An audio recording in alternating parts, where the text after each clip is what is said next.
8 ఎకరాల్లో sports club ఉంటుంది. ఇక 116 ఎకరాల్లో హెల్త్ సిటీ, 1170 ఎకరాల్లో రెసిడెన్షియల్ జోన్ ఉండబోతున్నాయి. 336 ఎకరాల్లో ఎంటర్టైన్మెంట్ జోన్ ని కూడా నిర్మిస్తారు.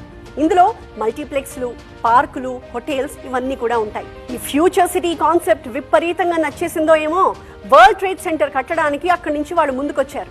రీసెంట్ గా అమెరికా పర్యటనలో కూడా ఫ్యూచర్ సిటీ గురించే ఎక్కువగా ప్రెజెంట్ చేశారు ముఖ్యమంత్రి రేవంత్ రెడ్డి. ఆ ప్రయత్నం ఫలించింది.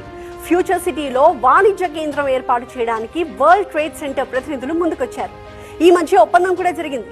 హైదరాబాద్ లో వరల్డ్ ట్రేడ్ సెంటర్ ఎక్కడ కడితే బాగుంటుంది అన్న దానిపై రెవెన్యూ అండ్ ఇండస్ట్రియల్ డిపార్ట్మెంట్స్ అనువైన స్థలం కోసం వెతుకుతున్నాయి. ఇంతకీ ఈ ఫ్యూచర్ సిటీ చుట్టూ ఏమున్నాయి? శంషాబాద్ ఇంటర్నేషనల్ ఎయిర్పోర్ట్, ఫోర్త్ సిటీకి సౌత్ హైదరాబాద్ డెవలప్మెంట్ కి ఇదే మెయిన్ అసెట్.